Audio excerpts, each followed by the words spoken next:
A 20 días de asumir el mando presidencial en Perú, esto es lo que se dijo en un canal internacional. Escuchemos, amigos. Permíteme, por favor, compartir, estimado Ney, un pequeño vídeo que ha publicado el Ministerio de Economía y Finanzas porque se acaba de reunir hace unas horas justamente el ministro Pedro Franque con las cámaras de comercio y vamos a ver este pequeño avance. Dura un minutito. Escuchémoslo, por favor, que es muy importante. Claro que sí, claro que sí, claro que sí.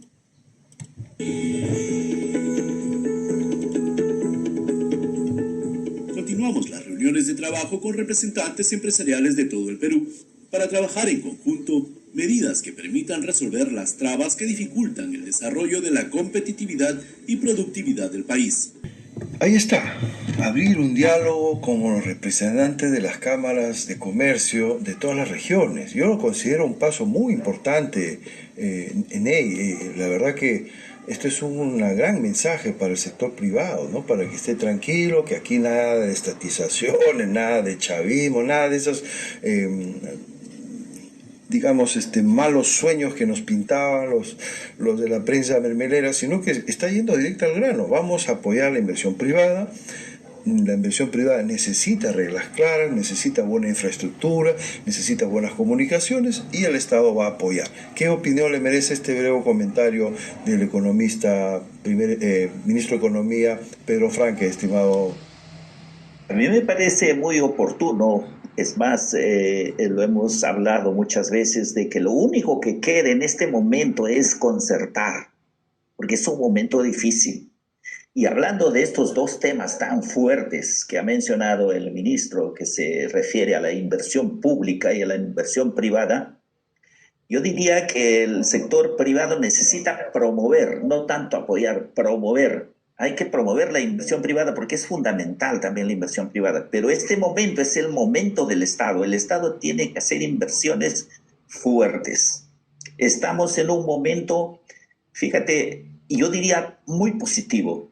Estamos en un momento incomparable para hacer un programa de inversiones en infraestructura para que se genere empleo y luego venga el mejoramiento de la calidad de vida y el bienestar de la gente. ¿Por qué te digo de que estamos en un momento incomparable? Porque tenemos algunas variables que nos favorecen. Uno de ellos es que el déficit fiscal, o sea, los ingresos del gobierno menos los gastos del gobierno, no son demasiado excesivos. O sea, sí se puede manejar. Eso ahuyenta el fenómeno de la inflación. Quiere decir que por ese lado no debemos preocuparnos. Sí, más luego vamos a explicar el por qué el dólar sigue todavía en 4. Entonces ahí es lo que vamos a analizar, pues la plática que tuvo el presidente del BCR con el presidente Pedro Castillo. Muy interesante, te voy a decir, Wilmer. Sí, más luego vamos a explicar el por qué el dólar sigue todavía en 4. Entonces ahí es lo que vamos a analizar, pues la plática que tuvo el presidente del BCR con el presidente Pedro Castillo. Muy interesante, te voy a decir, Wilmer. Entonces, ¿es el momento del Estado? Sí. ¿Debe invertir buenas cantidades en infraestructura? Sí. Los 3.000 millones que mencionó el presidente en la reunión de los gobernadores, a mí me parece interesante, pero hay que agregarle más, Wilmer. No hay que, mira, hay que invertir más de 5.000 millones ya. Y cuando hablemos sobre el pago de los impuestos de las empresas deudoras, te vas a dar cuenta por qué es necesario subrayar esta necesidad. La única manera de generar empleo es invertir en infraestructura y fundamentalmente en los sectores primarios. ¿Cuáles son los sectores primarios? Es la agricultura, Wilmer. Es en el campo, en la irrigación, en las presas, en las represas, en las carreteras, en los puentes. Eso genera empleo y eso va a dinamizar la economía. Mira, eso sumado a la performance interesantísima que tiene la exportación de nuestras materias primas como el cobre, tú lo dijiste, esos son commodities impresionantes. Ahorita el cobre está a $4 la libra, nunca ha estado así. El petróleo ha recuperado su precio. Está Adelante, por favor. solo permíteme un pequeño paréntesis al respecto, Wilmer. Mira, Yo te voy a decir una o dos medidas que significa promover la inversión privada en un país, cualquier región, y más en el Perú aún. Y te voy a poner como ejemplo otros países también, donde esto funciona muy bien. Mira, tú sabrás de que México tiene la frontera más larga del mundo con Estados Unidos. Y esta frontera es tan larga que se ha creado aquí una zona franca. ¿Qué es una zona franca? Es un territorio, por decir 15 kilómetros hacia los Estados Unidos y 15 kilómetros hacia México. Esa zona territorial tiene un tratamiento fiscal, tributario, financiero especial, un tratamiento laboral especial, donde pueden asentarse los inversionistas con reglas de juego muy diferentes, porque es frontera, obviamente. Se quiere dinamizar la economía de la frontera. Muy bien, eso podemos hacer en Tumbes, podemos hacer con Colombia, con Brasil, etcétera, con Bolivia.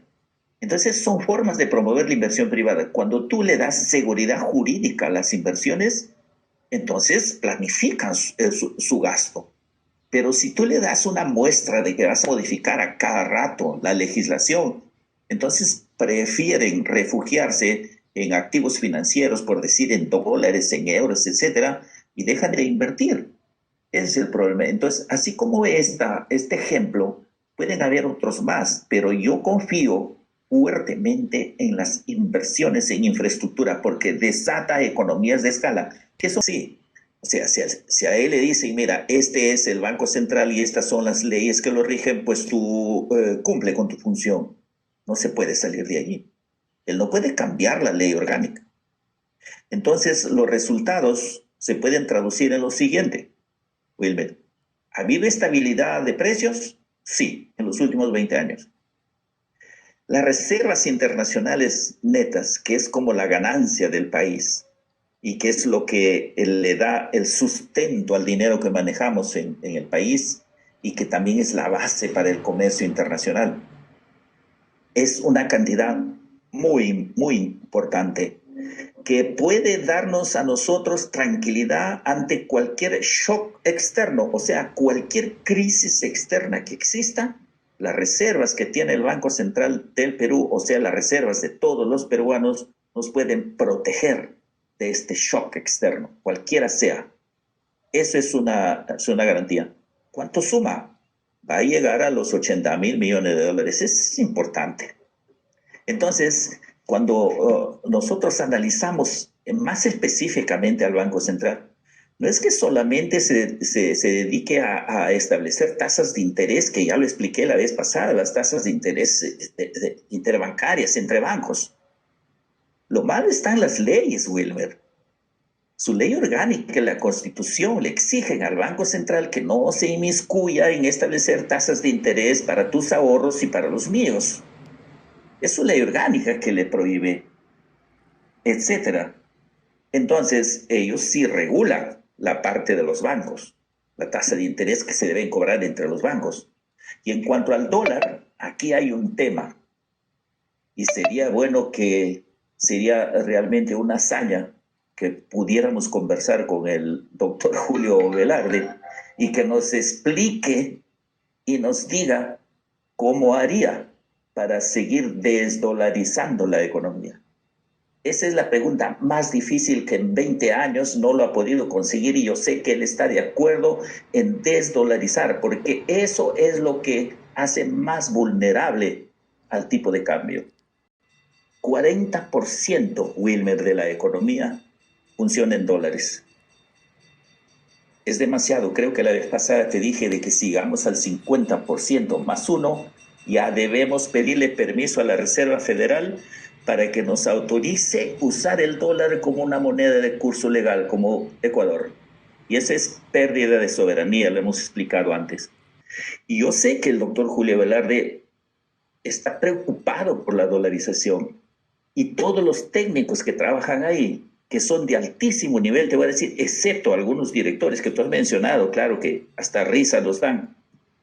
Pero los técnicos, mis respetos al gerente, por ejemplo, de estudios económicos del BCR, que debía ser director, y esperemos que no sea neoliberal, porque se le ve muy centrado, muy tranquilo, cuando da sus conferencias. Pero la gente intermedia, los chicos que trabajan ahí, los jóvenes que se quedan después de hacer su curso de extensión, se vuelven expertos en todo lo que es banca central. Y no es una tarea fácil. Y no nos olvidemos que el Banco Central también tiene la función de emitir el dinero que utilizamos y lo tiene que hacer en cantidades de tal manera que no peligre la inflación, o sea, que no haya brote inflacionario. Y ellos utilizan una medida tan interesante como es la predictibilidad de la inflación. ¿Qué quiere decir esto? Que a ti, por ejemplo, Wilmer, te digo, mira, para el año 2002 la inflación va a ser del 3%, así que tú vete pensando qué vas a hacer, planifica tu vida y se comprometen en cumplirlo. Ahorita se ha superado la barrera de los 3, que es su propia fórmula, 3.5 la inflación, pero aún así no es un tema que nos deba preocupar. Sí, el dólar, pero el dólar en estricto es especulativo, Wilmer. Aquí en México el tipo de cambio está normal. Debiera suceder, si las presiones son internacionales, debiera suceder aquí también. Debiera suceder en Brasil, en Chile, en Bolivia, pero en estricto es en Perú. Y es motivado, obviamente, por una conducta especulativa de los que manejan los dólares. Claro que sí. Entonces, creo que una vez platicábamos, Wilmer, que una manera de desmotivar el uso del dólar es tratando de unificar el valor del sol al valor del dólar. Y esa es la tarea más difícil que existe para los economistas y también más para el Banco Central. En otras palabras, ¿podríamos conseguir que el sol sea igual a $1? ¿Qué debiéramos hacer? Es lo ideal. Yo estoy seguro que tú haces una entrevista al doctor Julio Velarde y te va a desarrollar toda una filosofía de política monetaria y no va a haber una respuesta, porque es complicado. Pero aquí sí voy a ser de académico, Wilmer, y espero ser fácil, rapidito. En la economía hay dos mundos. La economía real, que los economistas lo llamamos la economía positiva, y la economía normativa. ¿Qué es la economía positiva o real? Es lo que es. En otras palabras, el dólar está a 4 y eso es lo real. Pero la economía normativa dice qué medida debe tener el dólar. Si ahora está en 4, ¿cuánto debe ser? Entonces, esa lucha tan cruenta de los pensadores de la economía es lo que nos llevan a todos los peruanos a decir, ¿por qué no se ponen de acuerdo? ¿Cuánto debe estar el dólar? Lo real es que está a 4. ¿Cuánto debe estar? Entonces los neoliberales dicen que el mercado lo fije. Los del otro lado dicen, el gobierno tiene que intervenir porque hay mucha gente que se perjudica. Luego el Banco Central dice, oiga, pero el 40% del movimiento económico del país está en dólares y la mayoría le pertenece a las empresas. ¿Cómo hacemos? ¿Cómo evitamos que se perjudiquen sus balances de las empresas? Quizás es muy difícil entender esto, pero es una tarea muy fuerte. Bueno, Ney, te dejo unos últimos minutos para algún otro aporte que se nos haya escapado, pero importantísimo tu mensaje del día de hoy. Adelante, Ney, por favor. Pues el aporte, siempre es bueno terminar con algo que sea alentador y positivo. Estaba hablando de que para el final podríamos decir si el presidente en la perspectiva del futuro va a tener éxito en su gobierno desde el punto de vista económico, obviamente. Entonces, te voy a repetir las mismas palabras que dije hace un momento.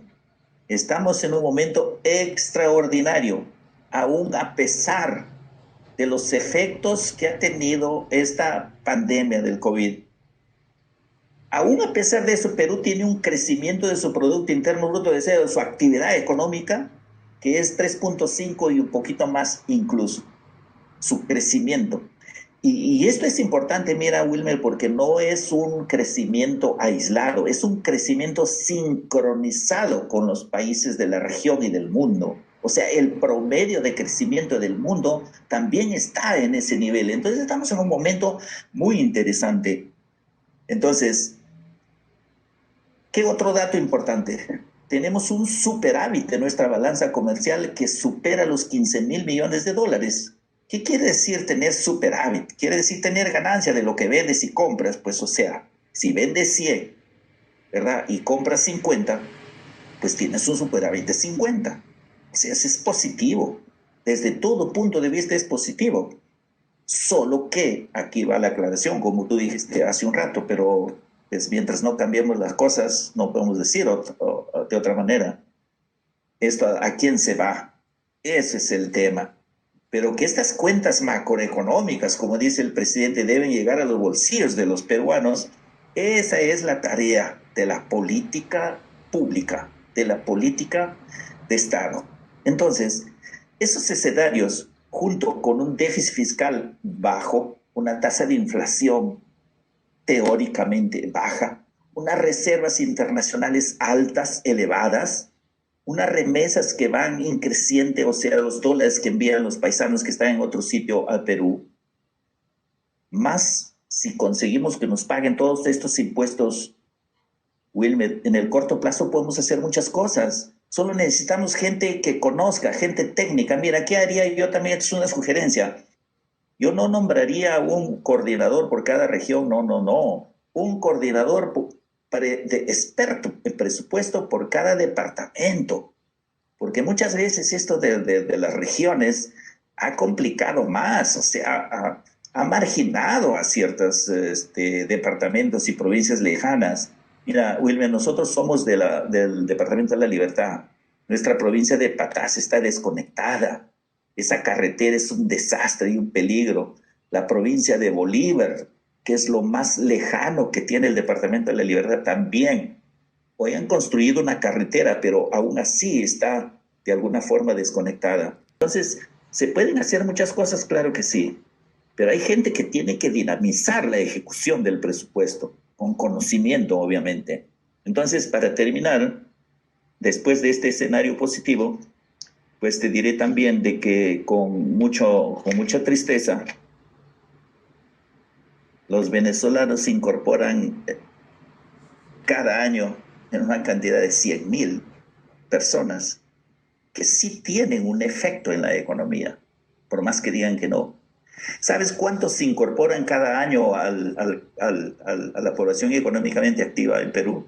300.000, 350.000. Y mira, solo el ingreso de venezolanos es 100.000. En esa proporción es el efecto que tiene.